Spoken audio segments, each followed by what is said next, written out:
Hello and welcome to episode 11 of series 4 of the Engaging in Internal Comms podcast. This is the show for employee engagers and internal communicators who like to keep up to date with all that is new in our profession.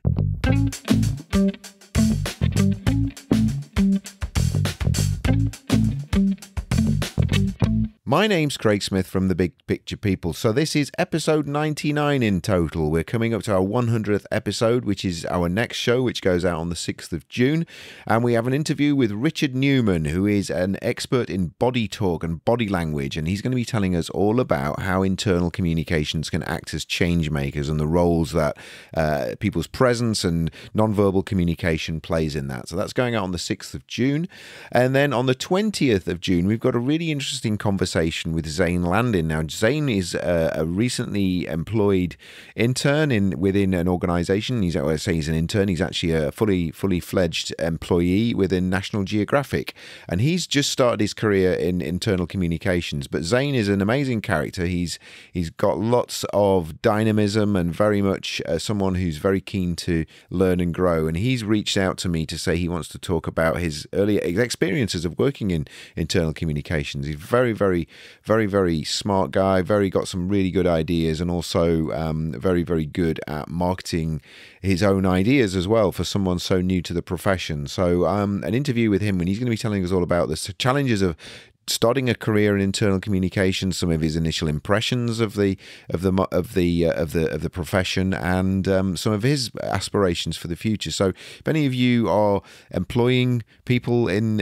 early stage careers within internal comms, or if you yourself are in that early stage, it's always good to hear from fellow professionals, and also to find out what people are thinking and feeling who are moving into this wonderful profession. So, Zane's interview is going to be going out on the 20th of June, and you can listen into that on the usual sources that you listen to the podcast. Now, I have another request for you. If you want to get a mention on the show, we've got an interview that's going to be going out towards the end of the year, probably in a few months time. But before we do that, we're going to be actually crowdsourcing some questions for our guests. We don't normally do this, but his expertise is in commercial listening, which may sound like an odd topic, but basically all of the skills that leaders and professionals need within organizations to be able to listen better. As internal communicators, we're very good at making ourselves heard or projecting ourselves, but actually, as we probably recognize and know, that there's two sides to communications, and one is being heard as well.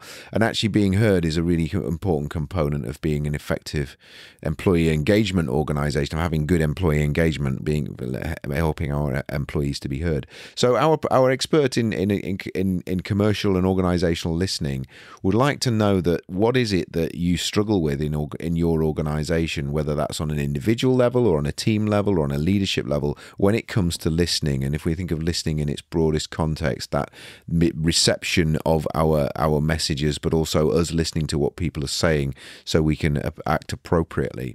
So if you've got a question, and I'll give you a mention on the show, so if any of you want to have your name read out, and obviously if you want to be anonymous, that we'll respect that as well. So if you let us know when you get in touch with us with your question, whether you're happy for your name to be read out or whether you want to stay anonymous. But what are some of the things you're struggling with in your organization when it comes to listening to what employees are saying, and also taking in that information and responding effectively? So whatever questions you've got on listening, if you want to fire those through to me, so if you go to send me an email at info@thebigpicturepeople.co.uk, you can do it that way. Or if you go to the website for the podcast, engagingic.com, that's engagingic.com, you'll see that there is a feedback form at the bottom there. If you just type in your question and say it's a question for our listening expert, obviously I'll probably realize that anyway from the nature of your message. Let us know and again, if you let us know whether you want a shout out on the show. As I say, that's probably, we're going to be recording that in June time, but that's probably not going to go out until sort of later on in the year, just given the amount of interviews that we've got scheduled at the moment and that we've already recorded. Okay, so if you're interested in that, as I say, email info@thebigpicturepeople.co.uk or send us a message via the comms form, the form that you'll find at engagingic.com. That's it. I'm going to shut up now. You're probably thinking, when's he going to finish so I can listen to today's interview? Well, here it is. The challenge for many organizations is, how do we help to connect people between our overall mission, purpose, vision, and values and the bottom line results that we deliver? I've worked in lots of different organizations and for lots of organizations where there seems to be two separate conversations going on.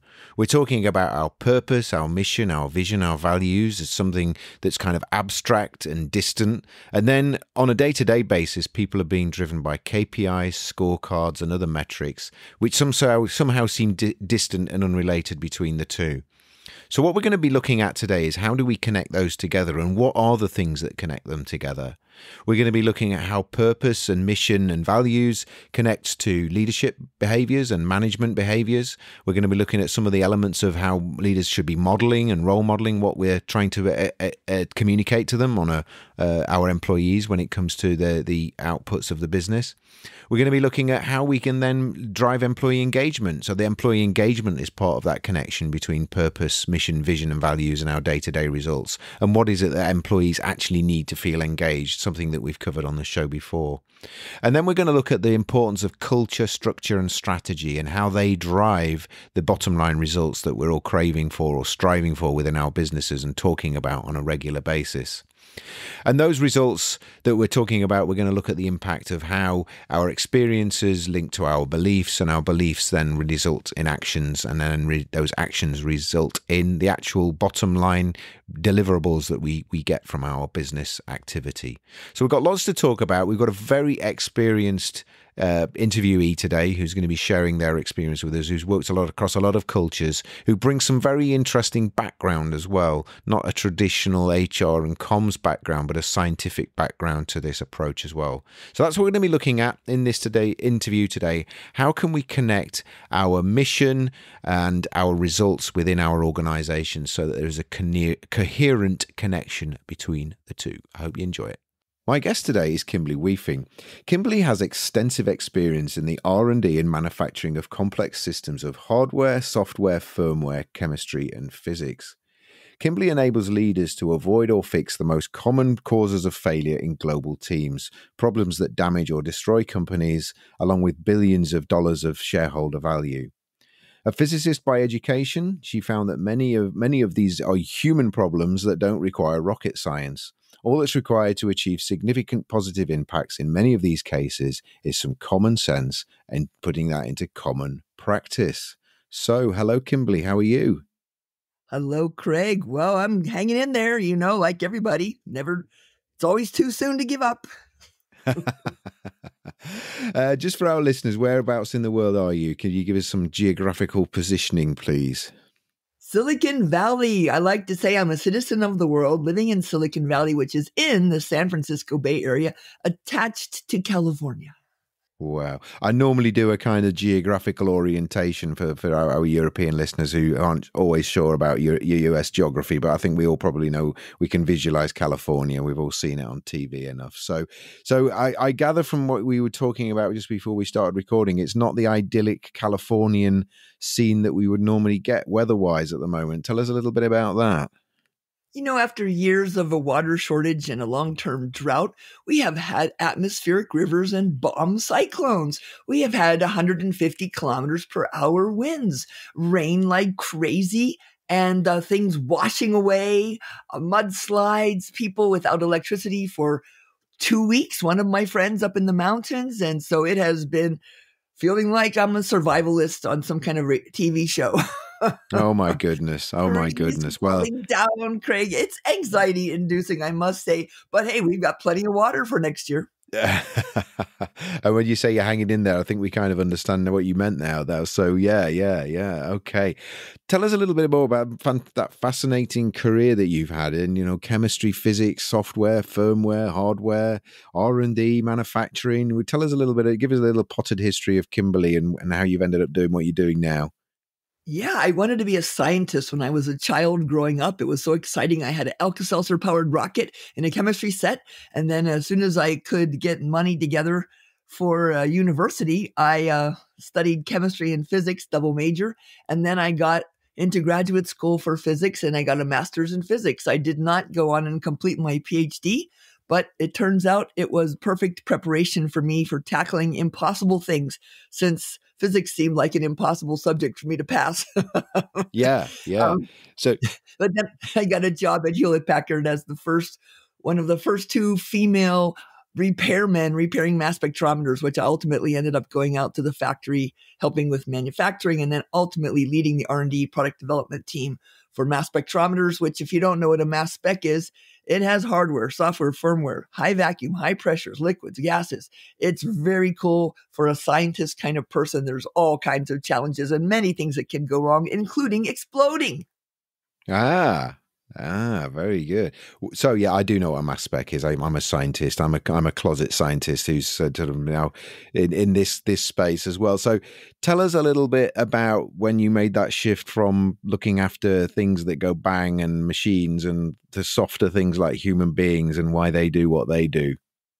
Well, since I moved out to Silicon Valley while I was working at HP, I was out here and I'm like, what am I working at HP with all this boring job security? Why don't I join a startup? That would be so exciting. So I joined a really huge hardware manufacturing startup. It failed in less than a year. Then I joined another kind of hardware, software, firmware combo startup. Boom, it failed in less than a year. And then I joined a spinoff from Xerox PARC, start off with purely software, and it failed with the .com bust. Woohoo! And so don't worry though, every time the software or hardware or whatever company failed, I got a raise and a promotion. So yay. Who said that failure doesn't say not you personally, but organizational failure? Well, Craig, whenever something so-called bad happens in your life, you have to remember you can't tell good luck from bad luck when it's happening. So you have to ask yourself, what does this stuff make possible that would not have been possible otherwise? And sometimes there is a diamond hidden in the dog poop. Yeah, absolutely. That's a very, very positive way of thinking about it. So, so now you're doing what you do. When we originally spoke, you said that a lot of your work was linking high level purpose, mission, vision, values to bottom line results, and I think that's a really interesting conversation we can have, because I know a lot of our clients are very. We work with a lot of organizations and manufacturing organizations too. So they've got kind of scorecards and KPIs coming out of their ears. And yet then they've also got this kind of high level vision and values. And yet it seems a bit like there's, a million miles between the two for a lot of people in the organization. They seem like two completely different, unrelated topics. And how we connect them together, I think, is vitally important. It's part of the work that we do. And I know it's pivotal to the sort of work that you do. But why is it in your experience that often is that gulf between the kind of the soft fluffy stuff at the top of the organization and the kind of hard sort of greasy sort of hard kind of hard end of the business where the kind of the products are made or serviced or produced or shipped or all of those sorts of things?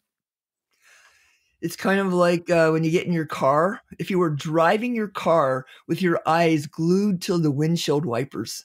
I think that's what happens to a lot of people. And here's how it happens in the business world. You come into work, first thing Monday morning, you got all kinds of important things you need to do. But what do people do, Craig? First thing Monday morning, first thing when they get into the office or the factory or wherever they are, what do you think they do first thing? Usually emails. Yep. From the weekend. Yep. They open their computer and check email. And what does E stand for? Evil, or escape real communication.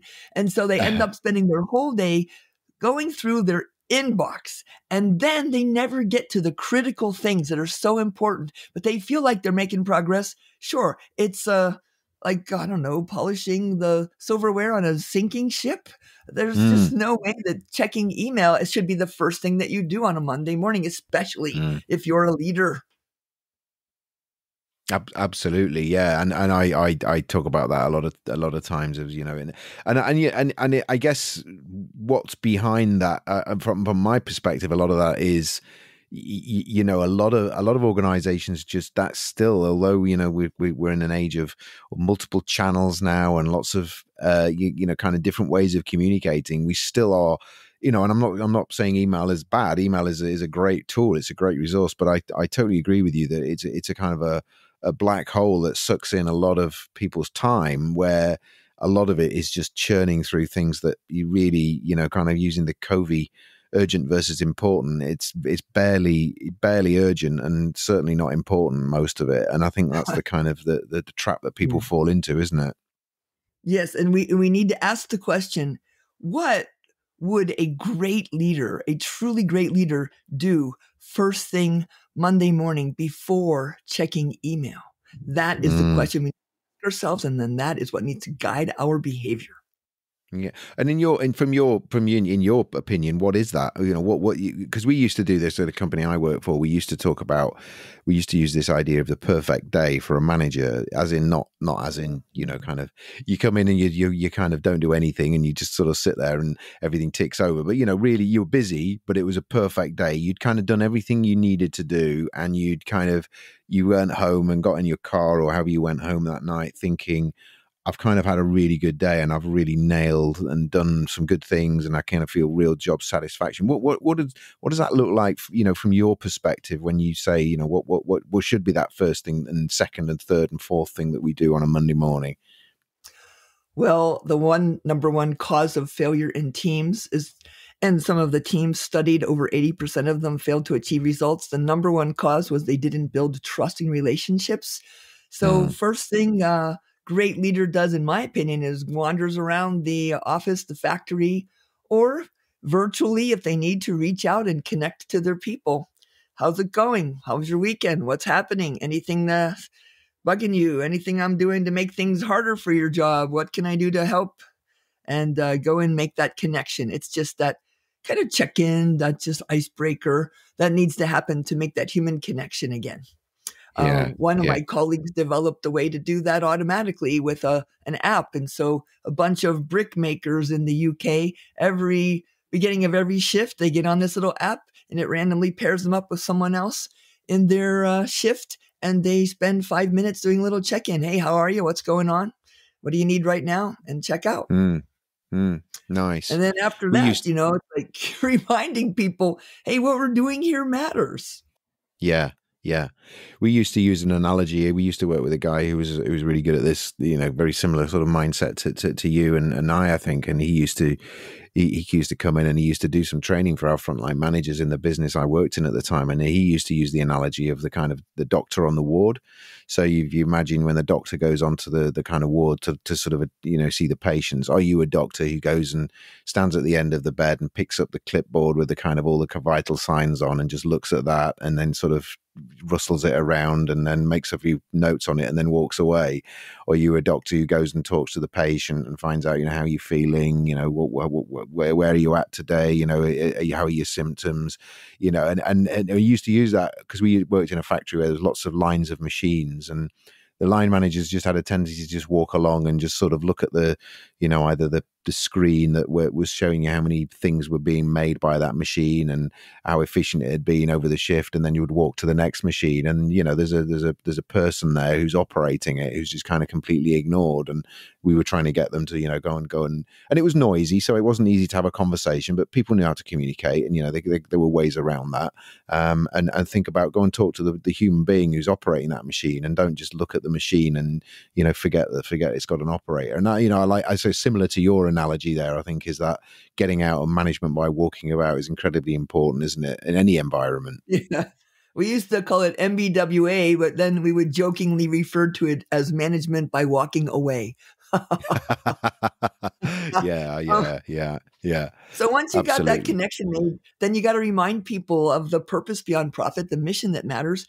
And, for example, I worked with Daiichi Sankyo many years ago with some of their high potential leaders. And we asked the question, are we making drugs or are we healing people? And it really depends on how you frame it, doesn't it? I mean, like the whole story about someone's building a building or laying bricks, or are they creating a community place where people can come together called a church. So it's purpose is really something people need to be reminded of. Nobody wants to just Yeah. come to work just in exchange for money. That creates very disengaged employees. Yeah, and that I totally agree with you there, Kimberly. How would you, I'm going to go back to my analogy maybe with the machines there, and the machines are making, in this case, food products, which are are fun. They're sort of kind of the part of the not a key part of your diet, but it's something that's fun to eat. What would, again, connecting people to the purpose in that sort of context, or where we're not maybe making a kind of something that's curing a major disease, or how do we help people in those situations to see that what they do really matters, and that there's a kind of there is an end point, an end purpose to what they're doing. It's not just about profit or kind of shareholder value and all of that sort of thing. I think it really helps to keep the impact on the end customer visible. For example, there's a company called Intuit that makes QuickBooks down the road from me in Mountain View here. And on the wall, when you walk into one of the lobbies in one of the buildings, there are all these customer quotes of how meaningful that QuickBooks software has been to them and their business. All these customers expressing their appreciation, right? So you keep very visible, hey, this is the impact that we are having on human beings that use our products, right? And so if you can somehow showcase that someplace where people are going to see it all the time. I worked in one place that was a big toilet manufacturer called Enax long ago back in Japan. I go to Japan. Most of my work has been there.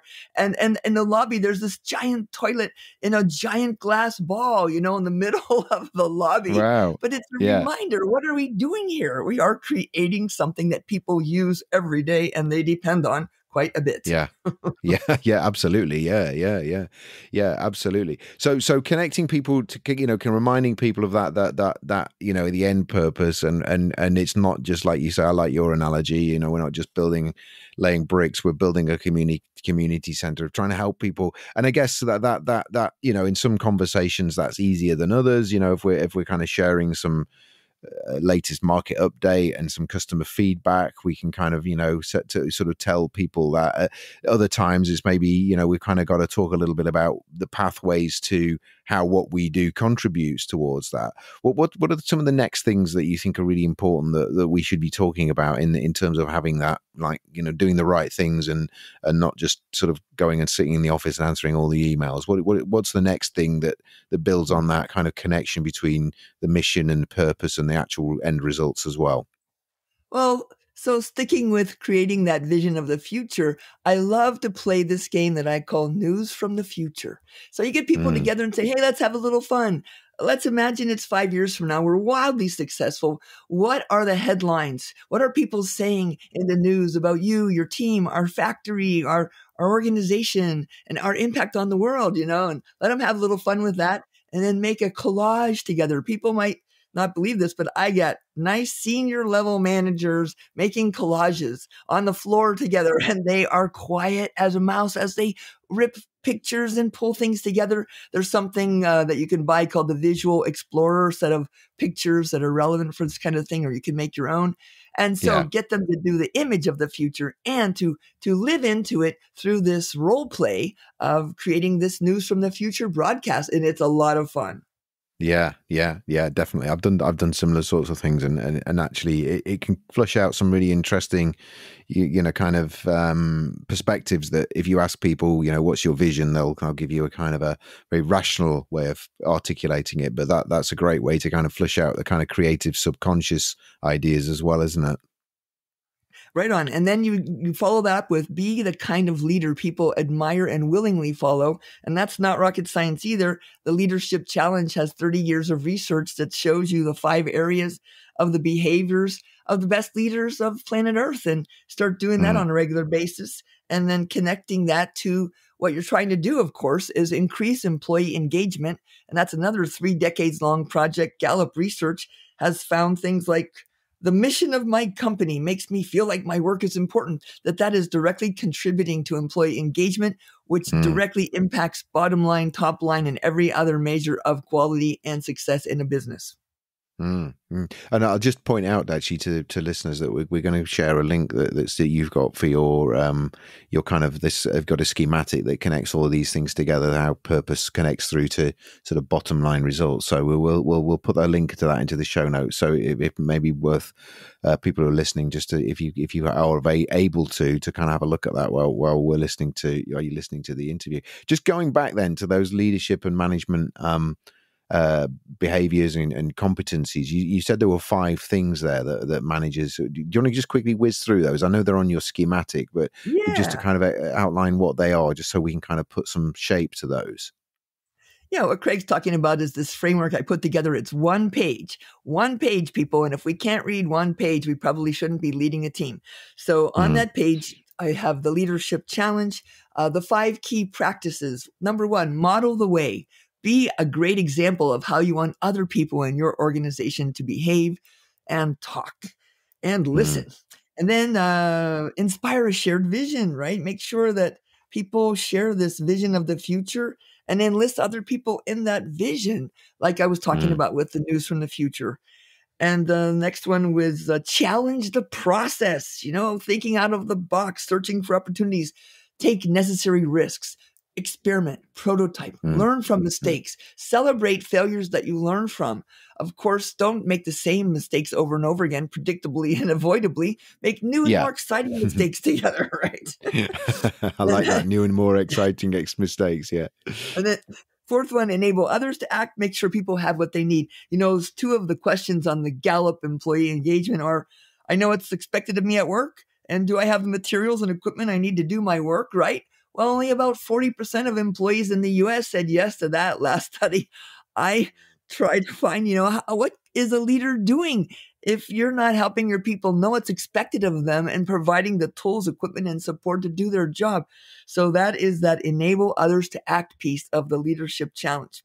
And finally, Craig, the least practice of the 5 areas globally, according to 70 countries studied, is encourage the heart, which is to recognize, celebrate, reward, thank, appreciate. How hard is that? I know. You would think it was massively difficult, but of how infrequently it's done, wouldn't you? Well, I've heard statistics you need about 10 positive comments for every 1 negative one for them to feel equal. And then I ask people in the workplaces that I do facilitate workshops, I ask them, please raise your hand if you are receiving 10 positive comments for every 1 negative comment. And no one raises their hand. And I'm like, is it a language barrier? And they're like, no, Kimberly, we understand your question. Yeah. And then I'm like, okay, let me turn it around, because you are high potential mid-level leaders of this company, and someday you're going to lead this organization. Raise your hand if you are giving 10 times more positive comments than negative, and nobody raises their hand for that one either. No, exactly. Be the change you want to be. I mean, it's the again, a lot of these things are time honored, aren't they? I mean, if you think what is it, 7 Habits of Highly Effective Leaders, catching people doing things right, it's been around for a long time. It's not new, but it's still unfortunately quite not very widespread in terms of the practice, is it? Well, Craig, you know what else has been known for a long time? How to lose weight. Eat less, exercise more. Hey, guess what? 60% of Americans are overweight now, including me. I can trying to lose 5 kilograms for about 15 years. I know exactly how to do it. So this one pager won't help anybody unless you actually put it into practice, which is why we don't teach in our workshops. We do learning labs, work shock therapy. Yeah. So some more experiential type stuff, yeah? Absolutely. If you want to get someone to lose weight, don't tell them to read a book about exercise. Take them to the gym. Get them on the bicycle. Yeah, absolutely. So look, we've talked about using your schematic. We've talked about purpose. We've talked about now you've given us some insights into leadership. You mentioned about the next sort of thing is about making sure we've got engaged employees. And you mentioned Gallup, and I'm sure a lot of our listeners will be familiar with Gallup and the Gallup 12, and will maybe have different ways of measuring employee engagement. So maybe, I know you've got Gallup 12 in your kind of schematic, but I guess recognizing whether people are using Gallup or a different tool, there are some common denominators here. what's your perspective on employee engagement and what really drives employee engagement? It's something we've covered on the podcast many times, and I think there are some common themes and sometimes a few outliers as well. What are your thoughts on that? Well, what makes you jump out of bed in the morning excited to go to work? You want to work on something that matters with people that you respect and trust and enjoy. And you want to be doing your best work and becoming the highest and best version of yourself and see yourself on a path forward, right? I want to jump out of bed and run to my car to get to a job like that. And I think that's what we're really lacking. We want people who will come in and really care about what they are doing for a number of reasons. Now, part of this can be avoided by just make sure that you find out what do people care about, what do they love, and what are they great at, and help them position themselves in a role that is aligned with that. You don't want to have a fish in a job that's climbing a tree. So if you're putting people in those situations, then it's your fault when they don't climb the tree. So it comes down to other basic things, like, does my manager care about me as a human being? And do I have an opportunity to learn and grow? If you look at the details of the Gallup 12, you'll see it's basically I belong and someone cares about me and what I do matters and I care and I'm growing and I can see a future here. Yeah, definitely. And I guess even more important, it's always been important, but even more so in this age of where many organizations in many developed countries are really struggling to fill jobs with the right people and retain them, and the great resignation, which we've had, I'm sure is not just a European thing. I know it's been all over the world, where post-COVID people have kind of really been reevaluating what they want from their work, even more so now. They want engaging and stimulating jobs that are going to give them all of those needs, aren't they? Absolutely. You mentioned it, there is a huge skilled worker shortage coming. About 10 years ago, I saw research from Stanford Population Research Institute, and Japan and Germany are facing almost a 20% worker shortage. And that was before COVID. And the US was facing 2 or 3% shortage. And the reason we have less of a shortage is because we have a lot of immigration, thank goodness, that can help satisfy those needs. And I live in the Silicon Valley, San Francisco Bay Area. For crying out loud, half the people here don't speak English at home. Thank goodness they're here, because this is one of the most innovative places on planet Earth. And we've got lots of wonderful workers willing to do the jobs. Even with all the layoffs, it's like, no problem. They'll just get a raise and a promotion like I did. Yeah, definitely. So we've got purpose, mission, vision, values. We've got the leadership element of that. We've now got employee engagement. The next part of your kind of connection between purpose and results is around culture, structure, and strategy. Do you want to say a little bit more about that, Kimberly, please?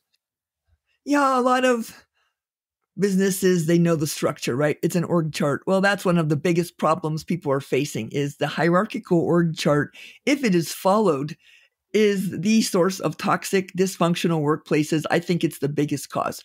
It creates power poisoning because it concentrates power into the hands of certain people. And if you've looked at some of Bob Sutton's work on power poisoning, he found that people who have power, they change in 5 ways. Their lives are different. They get way more positive feedback as everybody's kissing their butts. They have lower impulse control. They think of their own needs more than others. They have lower empathy, and they think the rules don't apply to them. And he asked the question, do we just promote these jerks, or does power change people? What do you think, Greg? Well, funnily enough, I wrote a blog about this a while ago, and it was titled, Does Getting Promoted Lower Your Intelligence? And it was basically around emotional intelligence, which was, I think it might have been the same study actually, or similar study, which was basically looking at, when you look at, hierarchically, people within organizations, their emotional intelligence tends to get lower as the higher they go. And my posit was very much what you've just said there, which was, is it because we only promote people based around their technical capabilities and not their people abilities, which would then kind of naturally select the kind of more emotionally sort of dumb people, I guess you might say.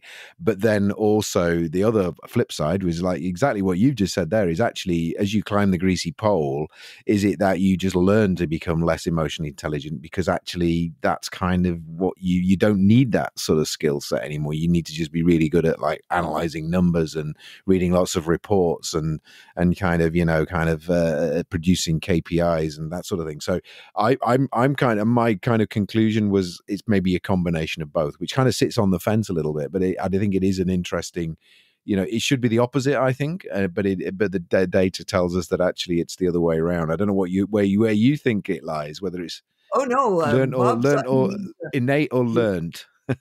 Oh, he has proven beyond a shadow of a doubt that it is power changing people. And so if and when you get a position of great power, whatever kind of power that is, you got to bring your closest allies around you and say, hey, watch me and talk to me honestly and help me be the kind of leader I want to be and not fall prey to that. So yeah, the structure concentrating power is ridiculous. We've got to change it. I worked in organizations that did product development programs. I was leading a team that had over 120 people on this extended team. I was not even a manager. I was an individual employee. And it's all about roles and responsibilities versus title and position in the hierarchy. And I think you can be a leader from any position with any title by the way you act like a leader, communicate like a leader, think like a leader. So I think that's the kind of thing we need to understand that there's roles, right? The steering wheel is not the boss of the car. So yeah, definitely. So if you can overcome the structural issues, like basically if you're in an organization that has a hierarchy, you just ignore it unless you're late for work so you know who to call, but basically ignore that hierarchy as much as possible. Focus on structures that are based on roles and responsibilities and what people expect from one another. And then once you get past the structural issues, strategy. Okay, a lot of organizations do strategic planning, but do they ever look at that strategy? They stick it in a file folder somewhere on their computer and never even glance at it, for crying out loud. It's got to drive behavior. It's got to drive allocation of resources. And then, of course, the thing that's really, really invisible, like the water that fish swim in, fish don't see water. That's the culture, the organizational culture that we are in, which is the way we do things around here. The stories we tell the newly hired person, watch out for this and don't do that. If you don't have a positive culture, all the negative stories will take over. So I was so lucky to have as my mentor, Dr. Edgar Schein. He was an MIT professor. Do you know about Dr. Schein? I'm familiar with his work. Yeah, he's in the fifth discipline. He did some of his works in the fifth discipline, isn't it? The Peter Senge book. Oh, I'm sure he's quoted in there. I'm pretty sure it is. Yeah. He moved out here after he retired, and I met him at an event, and I said, "Oh, I wish I could be your graduate student." And he said, "Oh, you can't do that. It's too late for that, but you can pay me to have lunch with you." So he gave me a really good Kimberly friends and family rate to have 2-hour lunch with him every month for years until COVID. And sadly, I just reconnected with him in January, on January 24th. And I said, "Dr. Schein, it's time to get together again. How about April?" Yeah, we put it on the calendar because that's when he was going to be available. And 2 days later, he died. Oh dear! I didn't know he'd passed. That's so sad. Yeah. Just recently. Yeah. What No, a pity. I am familiar. I am familiar with his work, and it comes up in a lot of. If I remember rightly, a lot of kind of double loop learning, that sort of thing, Chris Aguirre stuff. And I know Edgar Schein's often quoted in that, and we did some work with Bob Putnam a few years ago. Who's another one of his kind of proteges, I think. So yeah. Oh right. Well, I mean, sad, but yeah. But he said the only thing leaders do of any importance is to create and manage culture. And I'm starting to think that the only thing, but he was very adamant about that culture is king. And I think if we are ignoring elements of the organization's culture, we are ignoring the water that the fish swims in. It's everywhere. It's influencing everything. Yeah, definitely. So just then, that's taken us through the first 4 steps. The final thing is then results, which I guess should be the outcome of all of those things. If you get all those things lined up, is it a case of just lining those four things up and the results will follow, or are there things we still need to do in terms of improving our business results and how we articulate them to our people within our organization? It's iterative, of course. It's a spiral. It's not just a waterfall approach. And of course, I haven't put down basic things in here like, hey, make sure that your building doesn't get flooded when it rains. There's a lot of tactical things that need to be seen to. I do find, though, if you're too focused on the tactical and you don't think about these strategic things or these higher level concepts, that you're going to end up having a place where your employees are going to feel like workers and you're going to have a really high turnover rate. I worked with one company that had over 20% of their people quitting every year. And this was one of the biggest companies in the world. 20%. Can you imagine how hard it is to attract, hire, and retrain people to replace that number of human beings? Wow. Yeah. And it was all because of a toxic, dysfunctional workplace, a culture that did not value leadership and team effectiveness, that wasn't focused on employee engagement. It was only focused on the bottom line, top line numbers. In your schematic, you've got the three things I can see here: the results pyramid, innovative culture, and entrepreneurial approach. Is there anything you want to say about those? As we move towards the end of this conversation, Kimberly? Absolutely. Absolutely. If you want to create an amazing, successful organization that delivers wonderful financial results as well, you have to create experiences that lead to beliefs in your people, positive beliefs that will motivate and inspire them to be their highest and best version of themselves. Those beliefs will inspire their actions, and then those actions will deliver results. But all of those results are based in experiences that you can help create and shape. And then you can use tools that are well known to deliver predictable, repeatable breakthroughs. Disruptive innovation does not have to be an accident, like a post note or Teflon was accidentally discovered. You can use design thinking to, on purpose, innovate and do out of box Horizon 3. Horizon 1 is just keep the lights on, keep the job going. Horizon 2 is make it better, faster, cheaper. But Horizon 3 is a leap. Jump off the cliff while you're falling, grow wings and learn how to fly. Though the design thinking approaches can help you do that. And entrepreneurial approach, some places I ask people, hey, when's the last time you celebrated a failure? If you don't experiment, take necessary risks, learn from mistakes, and fail forward, you are not going to be able to innovate. You're just going to go out of business as slowly as possible. And a lot of people have done that. Look at Nokia. At one point, they had 52% global market share. 7 years later, you know what it was? Oh, it dropped massively, didn't it? Was it less than 10%? Yeah, oh, yes. And it's like, boy, if you had gone into that executive team and told them they were doing anything wrong, they would like, oh, please, Kimberly, your pills. We got 52% global market share. Well, guess what? Going out of business as slowly as possible is fine if you're going to step off that sinking ship and retire. But there's a lot of people you're leaving in the wake that are going to suffer. Yeah. I used to use the Polaroid story as a similar kind of kind of analogy, which was, and often these organizations like that, like Nokia, like Polaroid, like Kodak, Blockbusters, they need to change when they're actually at their zenith. They need to change when they're actually making the most money, but they don't because they get complacent, and it's before they know it, they're on that kind of downward curve, and it's very, very difficult then to turn things around when you lose hemorrhaging people, money, market shares dropping like a stone, and then you're trying to transform the business in a crisis situation. It's much better to do it when you're in a position of strength, but businesses just never seem to learn that lesson, do they? Well, some of them do. For example, the CEO of Fujifilm, who was in the same market as Kodak when Kodak spiraled out of control, the Fujifilm CEO said every peak conceals a valley. And then they figured out how to make it work by pivoting. Yeah. And so it can and has been done successfully by many organizations. I think it's just a little bit of arrogance and ego, and we need to have a little bit of humility before the forces of business. Yeah, absolutely. Again, I know you do a lot of work in Japan, and I've never worked in Japan. I've visited Japan. I've never worked there, but I've just kind of studied, kind of cultural ways of working. And I know, I believe, anyway, you can correct me if I'm wrong, that there's more of a long-term outlook in Japan and kind of Maoist sort of sorry, not Maoist, those Taoist like cultures, whereas I think in an Anglo-American environment, we do tend to look more towards the short term, and that leads to kind of short-term thinking. And I love that, and analogy that every peak conceals a valley. If we're only looking at the peak and we forget on the other side of that there's going to be a valley, then we're more likely to just sort of kind of enjoy the view and forget that we're going to go tumbling down the other side, I guess. Absolutely. And you're right. The Japanese folks have a much longer term view. I've been working with one company called Kurare, who's a materials manufacturer, for 16 years. And they've hired us to do 20 really huge 7-month leadership programs for their people. And after the first 4 or 5, I went to them and said, why are you still hiring me? We need to activate this network. We need to put this into practice. And they said, Kimberly, please be patient.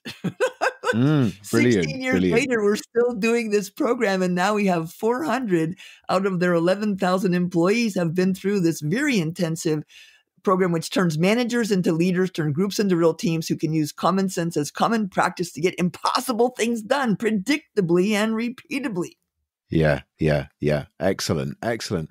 Well, look, Kimberly, I'm going to bring things to a close there. As you've shared, I think we've had a good kind of, I think we share a lot of sort of similar worldviews there, which I think is a good thing. I don't think we're kind of, I don't think there's any group thing going on there, but very much I kind of concur with your analysis there. And I think we've given our listeners a really good walk through that whole kind of connection between, how we start with a purpose. And, I love the kind of conversation we had around the kind of coming in on a Monday morning and what you should be doing.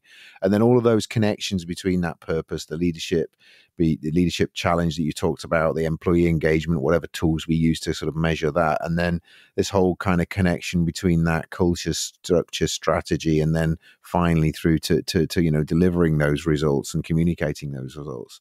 Any final tips for our listeners? Because they always like a little, kind of takeaway tool, and we'll put some links in the show notes to your books and this one pager that we've been referring to. So if people want to reach out to you, any other kind of tips or pearls of wisdom before we close this interview out, Kimberly? Yes, Craig, I've so enjoyed this conversation, and I just want to say this: these so-called soft skills, which I call human skills, and some people call touchy-feely crap, that is what is underlying the success or failure of your organization. And you can succeed without it because your competitors suck as well. But if you do this, you can double your employee engagement, have 20% more profits, and a higher stock price growth. So there's no downside to doing these things, Craig. It's not touchy-feely crap. It matters. Absolutely. So yeah, you stand, if you're listening to this and you're kind of worried about, am I advocating the human side of our work and our business too much, then you can't do it enough. And Kimberly and I both agree that that's a really important thing, and comms and engagement and all of these things connect in obviously with what we've been talking about. So look, Kimberly, thank you so much for the insights that you've shared with us. And we'll maybe catch up with you on a few other topics as well, because I'd love to tap into some of your other expertise and wisdom and experiences as well. So thank you so much. I hope that tree doesn't fall on you or in your house, and you kind of get through this time of year okay, unscathed. Yes. Well, I'm very grateful for the life that I'm living here in Silicon Valley, and I'll just make sure I dodge those falling trees because other people have it way harder some places in the world. Absolutely. Good way of looking at it. Well, look, Kimberly, thank you so much. You take care now, and thank you so much on behalf of our listeners. My pleasure, Craig. Bye-bye now. Bye-bye. We hope you've enjoyed this episode of the Engaging Internal Comms podcast. If you've got any ideas for episodes you'd like us to cover in future, you can email us at info@thebigpicturepeople.co.uk, or you can use the feedback form at engagingic.com. If you're not already subscribed to the show via your podcast platform, please do so. And if you could leave a review for us, that would be absolutely fantastic. We have links to other episodes at engagingic.com. All of our previous episodes are available there. And if you're interested in our visual communication services, our big pictures, our learning maps, our explainer videos, and also our live graphic recording, please get in touch with us again at info@thebigpicturepeople.co.uk. Thank you.